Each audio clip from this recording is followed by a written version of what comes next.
സത്യം പറഞ്ഞാൽ നമ്മൾ ഓരോരുത്തരും എത്രമാത്രം ഭാഗ്യം ചെയ്തവരാണല്ലേ ഈ രാജ്യത്ത് ജനിക്കാൻ കഴിഞ്ഞതിൽ. ഇന്നത്തെ റിപ്പബ്ലിക് ദിന പരേഡ് ശരിക്കും നമ്മുടെ രാജ്യത്തിൻ്റെ വൈവിധ്യങ്ങളെയും അത്ഭുതങ്ങളെയും സംസ്കാരത്തിൻ്റെ വ്യത്യസ്തമാർന്ന രൂപങ്ങളെയും നമ്മുടെ രാജ്യത്തിൻ്റെ ശക്തിയെയും ഒക്കെ വിളിച്ചോതുന്ന ഒന്ന് തന്നെയായിരുന്നു. പറയാൻ വാക്കുകളില്ല. ഗംഭീരമെന്ന് വിശേഷിപ്പിച്ചാൽ കുറഞ്ഞു പോകും, അതിഗംഭീരമെന്ന് വിശേഷിപ്പിച്ചാലും മതിയാകില്ല. അത്രമേൽ ഗംഭീരമായിരുന്നു ഇന്നത്തെ നമ്മുടെ റിപ്പബ്ലിക് ദിന പരേഡ്. ഒരേ സമയത്ത് നമ്മുടെ രാജ്യത്തിൻ്റെ ശക്തിയും സാംസ്കാരികമായ ഒത്തൊരുമയും രാജ്യത്തിൻ്റെ വൈവിധ്യവും ഐക്യവും എല്ലാം പ്രദർശിപ്പിക്കാൻ കഴിഞ്ഞ ഗംഭീരമായൊരു പരേഡ്.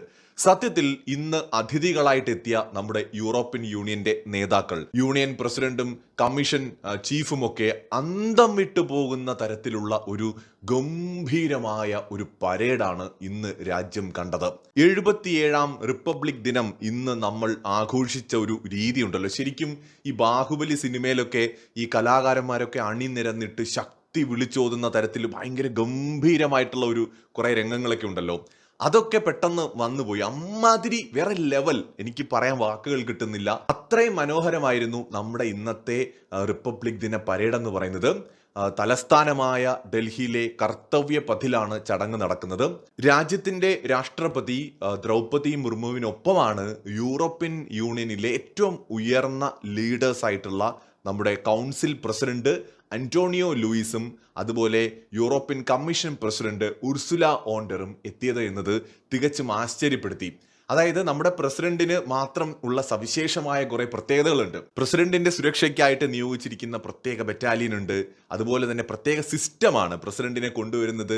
വളരെ പ്രൗഢിയോടെയാണ്, അതും രഥത്തിൽ, കുതിരകൾ കെട്ടിയ രഥത്തിൽ മനോഹരമായിട്ടൊരു രാജകീയ പ്രൗഢിയിലാണ് നമ്മുടെ പ്രസിഡന്റ് വരുന്നത്. ആ പ്രസിഡന്റിനെ ഒപ്പം ആ രഥത്തിൽ ഇരുന്നു കൊണ്ടാണ് European council president Antonio Luis സാന്റോസും അതുപോലെ European commission president Ursula von der ലെയ്നും സഞ്ചരിച്ച് ഈ നമ്മുടെ റിപ്പബ്ലിക് ദിന പരേഡിലെ ചടങ്ങുകൾക്ക് സാക്ഷ്യം വഹിക്കാനായിട്ട് എത്തിയത്. അത് വളരെ കൗതുകം നിറഞ്ഞൊരു കാഴ്ച തന്നെയായിരുന്നു. നമ്മുടെ രാജ്യത്തിന്റെ സൈനിക ശക്തി, സാംസ്കാരിക വൈവിധ്യം, ദേശീയ സമഗ്രത, സാങ്കേതിക പുരോഗതി എന്നിവയൊക്കെ പ്രദർശിപ്പിക്കുന്ന കാര്യത്തിൽ ഈ റിപ്പബ്ലിക് ദിന പരേഡിന്റെ തട്ട് താന്നു തന്നെ ഇരിക്കും. അത്രയും ഗംഭീരമായിരുന്നു. ഇതിനകത്ത് ഇൻട്രസ്റ്റിംഗ് ആയിട്ടുള്ള കാര്യം, നമ്മുടെ ഹൈപ്പർസോണിക് മിസൈൽ നമ്മൾ ഇതിനകത്ത് പ്രദർശിപ്പിച്ചിട്ടുണ്ട് എന്നുള്ളതായിരുന്നു. അത് ഇതുവരെ കാണാത്തൊരു വ്യത്യസ്തമാർന്ന ഒരു കാഴ്ചയാണ്. അതായത് നമ്മുടെ രാജ്യം ആദ്യമായിട്ടാണ് ഒരു പരേഡിൽ ഈ വിധത്തിൽ ഒരു long range anti ship missile, ഒരു ഹൈപ്പർസോണിക് മിസൈൽ ഇത്തരത്തിൽ പ്രദർശിപ്പിക്കുന്നത്. അതിനെക്കുറിച്ച് നമുക്ക് വ്യത്യസ്തമായി തന്നെ മറ്റൊരു വീഡിയോയിൽ സംസാരിക്കേണ്ടതുണ്ട്. ഇന്നത്തെ നമ്മുടെ റിപ്പബ്ലിക് ദിന പരേഡ്, ഇന്നത്തേതെന്നല്ല, പൊതുവെ ഇന്ത്യയുടെ ഇത്തരം പരേഡുകൾ, നമ്മളിപ്പോൾ ഓഗസ്റ്റ് 15-നാണെങ്കിലും റിപ്പബ്ലിക് ദിനത്തിനാണെങ്കിലും നടത്തുന്ന പരേഡുകൾ ലോകപ്രസിദ്ധമാണ്. ലോകത്തിലെ തന്നെ ഏറ്റവും വലുതും ഏറ്റവും ദൈർഘ്യമേറിയതും പ്രൗഢി നിറഞ്ഞതുമായിട്ടുള്ള ഒരു പരേഡ് നമ്മുടേതാണ്. ശരിക്കും യൂറോപ്യൻ യൂണിയന്റെ ലീഡേഴ്സ് നിൽക്കുമ്പോൾ അവർ അത്ഭുതപ്പെട്ടു എന്നത് അവരുടെ ചോദ്യങ്ങളിൽ നിന്ന്, അവരുടെ പെരുമാറ്റത്തിൽ നിന്ന്, അവരുടെ സംശയങ്ങളിൽ നിന്ന്, ആകാംക്ഷയിൽ നിന്ന് ഒക്കെ നമുക്ക് മനസ്സിലാക്കാൻ പറ്റും. അവർക്ക് ഇത് എക്സ്പ്ലെയിൻ ചെയ്ത് കൊടുക്കാൻ തന്നെ അവിടെ പ്രത്യേകമായിട്ട് ഒരാളെ നിയോഗിച്ചിരുന്നു എന്നുള്ളതാണ്. ഗംഭീരമായിട്ട് തന്നെ പ്രധാനമന്ത്രി നരേന്ദ്രമോദിയുമായിട്ടും ഏറെ നേരം അവർ സംസാരിക്കുന്നത് നമുക്ക് കാണാൻ കഴിഞ്ഞു. ഇതിനെ നമുക്ക് 2-3 ഘട്ടങ്ങളിലായിട്ട് നമുക്ക് നമ്മുടെ ഈ ഒരു പരേഡിനെ കാണാനായിട്ട് കഴിയും. എന്ന് വെച്ചാൽ 30 ടാബ്ലോകളാണ് ഇന്നത്തെ പരേഡിൽ അണിനിരുന്നത്. നമ്മുടെ കേരളത്തിന്റെയും ഉണ്ടായിരുന്നു കേട്ടോ. എല്ലാം ഒന്നിനൊന്ന് മികച്ചതാണ്. ഏതെങ്കിലും ഒന്ന് മോശമെന്നോ ഒന്ന് നല്ലതെന്നോ ഞാൻ പറയില്ല. കാരണം ഒന്നിനൊന്ന് മികച്ചതാണെന്ന് മാത്രമല്ല, എല്ലാം നമ്മുടെ സംസ്കാരവുമായിട്ട് റിലേറ്റ് ചെയ്തുകൊണ്ടാണ്. ഈവൻ ടെക്നോളജിയുടെ കാര്യങ്ങൾ പോലും കാണിക്കുമ്പോൾ അതിൻ്റെ കൂട്ടത്തിൽ നമ്മുടെ കൾച്ചർ കൂടി കൊണ്ടുവന്നിട്ടാണ്. ഇത് രണ്ടും കൂടി ചേർന്നിട്ടാണ്. ശരിക്കും അത് തന്നെയാണ് വേണ്ടത്. നമ്മൾ മറ്റേതെങ്കിലും ഒരു കൾച്ചറിനെ അഡോപ്റ്റ് ചെയ്യുന്നതിന് പകരം നമ്മുടെ കൾച്ചറിനെ നമ്മൾ ടെക്നോളജിയുമായിട്ട് കൂട്ടിച്ചേർത്തുകൊണ്ട് മുന്നോട്ട് പോകുക എന്നുള്ളതാണ്. അവിടെ തന്നെ ഇന്ത്യയിൽ എല്ലായിടത്തും ഒരേ കൾച്ചറല്ല. നമ്മുടെ കേരളം മുതൽ കശ്മീർ വരെ പോയി കഴിഞ്ഞാൽ വ്യത്യസ്തങ്ങളായ എത്രയോ സംസ്കാരങ്ങൾ കാണാം. നമ്മുടെ കേരളത്തിൽ തന്നെ മലയാള ഭാഷ തന്നെ തിരുവനന്തപുരം മുതൽ കാസർഗോഡ് വരെ ഓരോ ജില്ലകളിലും നോക്കിക്കഴിഞ്ഞാൽ വ്യത്യസ്തമായ രീതിയിലാണ് സംസാരിക്കുന്നത്. വസ്ത്രധാരണത്തിലും ഭക്ഷണ രീതിയിലും എന്ന് വേണ്ട സകലതിലും നമുക്ക് ഈ ഒരു വൈവിധ്യം അനുഭവിക്കാൻ കഴിയും. വ്യത്യസ്തതയാണ് നമ്മുടെ പ്രത്യേകത എന്ന് പറയുന്നത്. ആ വ്യത്യസ്തതകൾക്കിടയിൽ നിന്ന് രൂപപ്പെടുന്ന ഐക്യം എന്ന് പറയുന്നത് അത് പറഞ്ഞറിയിക്കാൻ പറ്റാത്ത ഒന്നാണ്. കേരളത്തിന്റെ കാര്യം പറഞ്ഞാൽ നമ്മൾ ഡിജിറ്റൽ സാക്ഷരതാ നേട്ടവും കൊച്ചി വാട്ടർ മെട്രോയും പ്രമേയമാക്കിക്കൊണ്ടുള്ള ഒരു നിശ്ചല ദൃശ്യമാണ് അവതരിപ്പിച്ചത്. ഇന്ത്യൻ സൈന്യം ആദ്യമായിട്ടാണ് പരേഡിൽ ബാറ്റിൽ അറേ ഫോർമേഷൻ പ്രദർശിപ്പിച്ചത്. അതും ഈ ഒരു പരേഡിന്റെ പ്രത്യേകതയായിരുന്നു. സൈനിക പ്രദർശനത്തിൽ സൈനികരുടെ പരേഡ് ആധുനിക ആയുധ സംവിധാനങ്ങൾ, ഡ്രോണുകൾ, ടാങ്കുകൾ, മിസൈൽ പ്ലാറ്റ്ഫോമുകൾ ഉൾപ്പെടെയുള്ളവയാണ് പ്രദർശിപ്പിച്ചത്. നമ്മുടെ ആകാശ് മിസൈലുകൾ, ബ്രഹ്മോസ് മിസൈലുകൾ, ഹൈപ്പർസോണിക് മിസൈലുകൾ, അത്യാധുനികമായിട്ടുള്ള വിവിധ തരത്തിലുള്ള ഡ്രോണുകൾ, അങ്ങനെ എണ്ണിയാലൊടുങ്ങാത്തത്ര ആയുധങ്ങളുടെ പ്രദർശനം നടന്നു. അതോടൊപ്പം തന്നെ നമ്മുടെ ഓപ്പറേഷൻ സിന്ദൂറിന്റെ വിജയവുമായി ബന്ധപ്പെട്ട് അതിനകത്ത് S-400 വരെ നമ്മൾ പ്രദർശിപ്പിച്ചു. ഇപ്പൊ യൂറോപ്പിന്റെ ലീഡേഴ്സാണ് വന്നത്. റഷ്യയും യൂറോപ്പും തമ്മിൽ യുദ്ധം നടക്കുകയാണ് യുക്രൈന്റെ പേരിൽ. പക്ഷേ നമ്മുടെ രാജ്യത്തിന്റെ താല്പര്യങ്ങൾക്ക് ഇതൊന്നും ഒരു തടസ്സമല്ല. ഇന്ത്യ കൃത്യമായിട്ട് S-400 തന്നെ അതിനകത്ത് കാണിച്ചിട്ടുണ്ട് ഓപ്പറേഷൻ സിന്ദൂറിന്റെ ഭാഗമായിട്ട്. ബ്രിട്ടീഷുകാർ ഇന്ത്യക്കാരോട് ചെയ്ത ക്രൂരതകൾ ടാബ്ലോകളിൽ കാണിക്കാൻ ഒരു മടിയും കാണിച്ചിട്ടില്ല. ഇന്ത്യയുടെ നിലപാടുകളിൽ ഉറച്ചു നിൽക്കുന്നു എന്നുള്ളത് പറഞ്ഞറിയിക്കാൻ പറ്റാത്തൊരു സന്തോഷം നൽകുന്ന കാര്യമാണ്. ആർക്ക് വേണ്ടിയിട്ട് നമ്മുടെ താല്പര്യങ്ങളോ അല്ലെങ്കിൽ നമ്മുടെ കാഴ്ചപ്പാടുകളോ മാറ്റിവെക്കുന്നില്ല. ഇതിനു പുറമെ നമ്മുടെ നാവികസേനയുടെ യുദ്ധവിമാനങ്ങൾ, ഹെലികോപ്റ്ററുകളോ ഒക്കെ പ്രദർശിപ്പിച്ചവയിൽ ഉൾപ്പെടുന്നുണ്ട്. അതുപോലെ തന്നെ ഇന്ത്യ ശക്തിബാൻ, ദിവ്യാസ്ത്ര, ബ്രഹ്മോസ്, സൂര്യാസ്ത്ര പോലെയുള്ള ആയുധങ്ങൾ പ്രദർശിപ്പിച്ചിട്ടുണ്ട്. ഇതൊക്കെ പുതിയ ആയുധങ്ങളാണ്.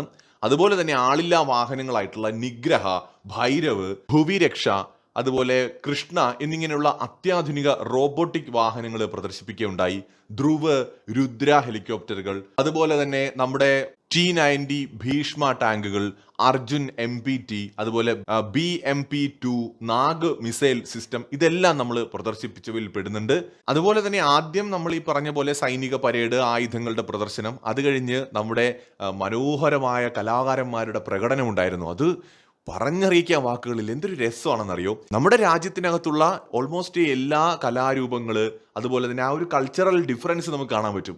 അത് ഭയങ്കര രസമായിരുന്നു കണ്ടുകൊണ്ടിരിക്കുക. യൂറോപ്യൻ ലീഡേഴ്സ് ഒക്കെ ശരിക്കും ഇങ്ങനെ ഞെട്ടി നിൽക്കുന്ന ഇടയ്ക്കിടയ്ക്ക് കാണാമായിരുന്നു നമുക്ക്. അവരങ്ങനെ അന്തം വിട്ട് നോക്കിക്കൊണ്ടിരിക്കുകയാണ്. യൂറോപ്പിന്റെ ചരിത്രത്തിൽ കഴിഞ്ഞ ഒരു 50 വർഷത്തിന്റെ ചരിത്രത്തിൽ ഇതുപോലൊരു പരേഡ് യൂറോപ്പിൽ നടന്നിട്ടുണ്ടാവില്ല. ഇപ്പൊ ഫ്രാൻസ് അല്ലെങ്കിൽ ബ്രിട്ടൻ ഒക്കെ ചെറിയ ചെറിയ പരേഡുകളൊക്കെ നടത്തുന്നുണ്ടെങ്കിലും അതൊക്കെ വളരെ ചെറുതാണ്. എന്നാൽ ഇന്ത്യ എന്ന് പറയുമ്പോൾ അങ്ങനെ അല്ലല്ലോ. നമ്മുടെ രാജ്യത്തുള്ള മനുഷ്യരെ തന്നെ എടുത്തു കഴിഞ്ഞാൽ വ്യത്യസ്തമായ ഭാഷ, വ്യത്യസ്തമായ രൂപം, വ്യത്യസ്തമായ നിറം, അതായത് ഒരു മിനി ഭൂമിയാണ് ഇന്ത്യ. അതായത് നമ്മൾ ഭൂമി എന്ന് പറയുന്ന നമ്മുടെ ആ ഒരു പ്ലാനറ്റിന്റെ ഒരു മിനിയേച്ചറാണ് ഇന്ത്യ. അത്രയേറെ വ്യത്യസ്തങ്ങളായിട്ടുള്ള മനുഷ്യരും സംസ്കാരവും ഒക്കെ കൂടിച്ചേരുന്ന ഒരു നാടാണ്. നമ്മുടെ ഇവിടെ കുതിരപ്പട്ടാളമുണ്ട്, ഒട്ടകത്തിൽ വരുന്നവരുണ്ട്. അതുപോലെ ഹിമാലയൻ റീജിയണിലെ സൈനികരുടെ പ്രകടനം ഇന്നുണ്ടായിരുന്നു. ഹിം യോദ്ധാസ് എന്ന് വിളിക്കുന്ന അവർ മൃഗങ്ങളെ ഉപയോഗിച്ചുകൊണ്ടുള്ള യുദ്ധ മുറകളും ഇന്ന് പ്രദർശിപ്പിക്കുകയുണ്ടായി. മൃഗങ്ങളുടെ പോരാട്ട വീര്യം വളരെ പ്രധാനമാണ്. അതിൽ തന്നെ പരുന്തുകൾ, നിരീക്ഷണത്തിനായിട്ട് ഉപയോഗിക്കുന്ന പരുന്തുകളെ നമുക്കിന്ന് കാണാൻ കഴിഞ്ഞു. GPS ക്യാമറകൾ, ബുള്ളറ്റ് റെസിസ്റ്റ് ജാക്കറ്റുകളൊക്കെ ഘടിപ്പിച്ചിട്ടുള്ള ഇന്ത്യൻ ഇനത്തിൽപ്പെട്ട നായകൾ, അതുപോലെ ഇതൊക്കെ ഇന്ന് പ്രദർശിപ്പിച്ചവയിൽ പെടുന്നുണ്ട്. അതിൽ രാജപാളയം എന്ന് പറയുന്ന നമുക്ക് കുറച്ചും കൂടി പരിചിതമായിട്ടുള്ള നായൊക്കെ ഉണ്ട്. രാജപാളയം, ചിപ്പിപ്പാറ, അതുപോലെ രാംപൂർ ഹൗണ്ട്, മുധോൾ ഹൗണ്ട് എന്നൊക്കെ പറയുന്ന നായകളൊക്കെ ഉണ്ടായിരുന്നു. സോ ഇത് വളരെ ഡിഫറെൻ്റ് ആണ്. ഇന്ത്യ എന്ന് പറയുന്നത് വളരെ ഡിഫറെൻ്റ് ആണ്. ഇവിടെ ഹിമാലയൻ പോലെയുള്ള വളരെ ഉയർന്ന പ്രദേശങ്ങളും മഞ്ഞു മൂടിയ പ്രദേശങ്ങളും ഉണ്ട്. ഉത്തരാഖണ്ഡ്, ഹിമാചൽ, ജമ്മു കാശ്മീരൊക്കെ തണുത്തുറഞ്ഞ പ്രദേശങ്ങളാണ്. മഞ്ഞു മൂടിയ പ്രദേശങ്ങളും മലനിരകളുമുള്ള പ്രദേശങ്ങളാണ്. രാജസ്ഥാൻ മരുഭൂമിയാണ്, മനോഹരമായ മരുഭൂമിയാണ്. ഈവൻ കൾച്ചറലി നോക്കിക്കഴിഞ്ഞാൽ വൈവിധ്യമാർന്ന മരുഭൂമി പ്രദേശമാണ് രാജസ്ഥാൻ എന്ന് പറയുന്നത്.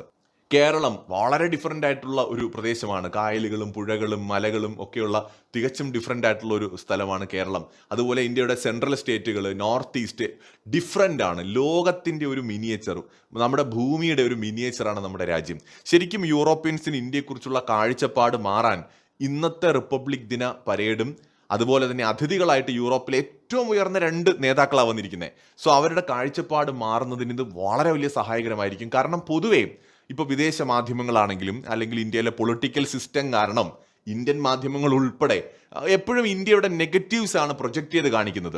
ഇന്ത്യയിൽ എവിടെയെങ്കിലും ഒരു അക്രമ സംഭവം നടന്നാൽ അതിന് ഹൈലൈറ്റ് ചെയ്യും. അന്നേ ദിവസം തന്നെ നടന്നിട്ടുള്ള ഒരുപാട് പോസിറ്റീവ് കാര്യങ്ങൾ ഉണ്ടാവും, വളരെ പ്രധാനപ്പെട്ട സന്തോഷകരമായ വാർത്തകൾ ഉണ്ടാവും. ഇതൊന്നും വരത്തില്ല. പകരം ഹൈലൈറ്റ് ചെയ്യുന്നത് എവിടെയോ നടന്ന ഒരു അക്രമ സംഭവമായിരിക്കാം. ഇപ്പം നമ്മൾ മനസ്സിലാക്കേണ്ട 145 കോടി ജനങ്ങളുള്ള ഒരു രാജ്യത്ത് നമ്മൾ ഈ സംസാരിക്കുന്ന ഈ സമയത്ത് പോലും ചിലപ്പോൾ എവിടെയെങ്കിലും ഒരു അക്രമ സംഭവം നടക്കുന്നുണ്ടാവും. അപ്പോൾ ഈ അക്രമങ്ങളും അല്ലെങ്കിൽ കുറ്റകൃത്യങ്ങളും തെരഞ്ഞു പിടിച്ച് വാർത്തയാക്കി ആഘോഷിക്കുന്നതിന് പകരം രാജ്യത്തുണ്ടാവുന്ന പുരോഗതിയെ കൂടുതൽ പ്രാധാന്യത്തോടു കൂടി ആളുകളിലേക്ക് എത്തിച്ചാൽ അത് പലരെയും ഇൻസ്പയർ ചെയ്യും, പലർക്കും പ്രചോദനമായിട്ട് അവർ പുതിയ പുതിയ മേഖലകളിലേക്ക് തിരിയും. ഈ അക്രമ സംഭവങ്ങൾ കൂടുതൽ കൂടുതൽ വാർത്തകളായി കാണിച്ചാൽ രാജ്യത്തിന്റെ പേര് കളങ്കപ്പെടുന്നതിനോടൊപ്പം തന്നെ എന്ത് പറ്റും, അവിടെ മറ്റ് ജനങ്ങളെ അത് മോശമായിട്ട് ഇൻഫ്ലുവൻസ് ചെയ്യുകയും ചെയ്യും. ആളുകളുടെ പ്രതീക്ഷ തകർന്നു പോകും, കോൺഫിഡൻസ് നഷ്ടപ്പെടും. ഇന്ത്യ ഇനിയും നന്നാവാൻ പോകുന്നില്ല, ഇങ്ങനെയാണ്. ആ രീതിയിൽ ഒരു നെഗറ്റീവായിട്ടുള്ള ഒരു ഇമേജ് ഇന്ത്യയെക്കുറിച്ച് ഉണ്ടാക്കുക എന്നുള്ളതിനാണ് പല ഇന്റർനാഷണൽ മീഡിയാസും രാജ്യത്തിനകത്ത് തന്നെയുള്ള ഇന്ത്യ വിരുദ്ധരായിട്ടുള്ള ആളുകളും ഒക്കെ ശ്രമിക്കുന്നത്. എന്നാൽ ഇന്ത്യക്ക് ഒരുപാട് പോസിറ്റീവ്സ് ഉണ്ട്. ഒരു രാജ്യത്തിനും അല്ലെങ്കിൽ ഒരു കോണ്ടിനെന്റിനും അവകാശപ്പെടാൻ കഴിയാത്തത്ര പ്രത്യേകതകൾ നമുക്കുണ്ട്. ആ പോസിറ്റീവ്സിനെയാണ് നമ്മൾ എപ്പോഴും പ്രൊജക്ട് ചെയ്യേണ്ടത്. ഇന്നത്തെ റിപ്പബ്ലിക് ദിന പരേഡിൽ നമുക്ക് കാണാൻ കഴിഞ്ഞതും അത് തന്നെയാണ്. നോക്കൂ, വരും ദിവസങ്ങളിൽ യൂറോപ്യൻ യൂണിയനും അവിടെയുള്ള നേതാക്കൾക്കും ഇന്ത്യയോടുള്ള മനോഭാവത്തിൽ വലിയ മാറ്റം വരും. ഓൾറെഡി അവർക്ക് ഇന്ത്യയെക്കുറിച്ചുള്ള അവരുടെ കാഴ്ചപ്പാടിൽ മാറ്റം വന്നിട്ടുണ്ട്. ഇന്ത്യ ഒരു മേജർ ഗ്ലോബൽ പവർ ആണെന്ന് അവർക്ക് മനസ്സിലായിട്ടുണ്ട്. ഇന്ന് അത് ഒരിക്കൽ കൂടി നമുക്ക് തെളിയിക്കാൻ കഴിഞ്ഞു. നമ്മൾ ഹൈപ്പർസോണിക് മിസൈൽ അടക്കം പ്രദർശിപ്പിച്ചുകൊണ്ട് ഒരേ സമയം നമ്മുടെ സൈനിക ശക്തി മാത്രമല്ല കാണിച്ചിരിക്കുന്നത്, നമ്മുടെ വനിതകളുടെ, സ്ത്രീകളുടെ, കുട്ടികളുടെ, യുവതികളുടെയൊക്കെ ധൈര്യത്തെ നമ്മൾ കാണിച്ചു. ഗംഭീരമായിട്ടുള്ള ആ ഒരു റൈഡുകളിലൂടെ, ഫോർമേഷനിലൂടെ അടിപൊളിയായിട്ട് നമ്മളെ കോൺഫിഡൻസ്, യുവതികളുടെ കോൺഫിഡൻസ്, നമ്മുടെ സൈനികരുടെ കോൺഫിഡൻസ് ഒക്കെ നമ്മൾ കാണിച്ചു. കലാരൂപങ്ങൾ കാണിച്ചു, അതുപോലെ നമ്മുടെ കൾച്ചറിനെ പ്രദർശിപ്പിച്ചു. അങ്ങനെ നമ്മൾ ശരിക്കും ഡിഫറെൻ്റ് ആയിട്ടുള്ള ഒരു രാജ്യമാണ്. നമ്മൾ ചൈനയെ പോലെയോ അമേരിക്കയെ പോലെയോ യൂറോപ്പിനെ പോലെയോ അല്ല, നമ്മൾ ഡിഫറെൻ്റ് ആണ് എന്ന് നമുക്ക് കാണിച്ചു കൊടുക്കാൻ ഇന്ന് പറ്റിയെന്നാണ് എനിക്ക് തോന്നുന്നത്. എന്തായാലും റിപ്പബ്ലിക് ദിന പരേഡിനെ കുറിച്ചുള്ള പ്രേക്ഷകരുടെ വിലയേറിയ അഭിപ്രായങ്ങൾ കമന്റ് ചെയ്യൂ.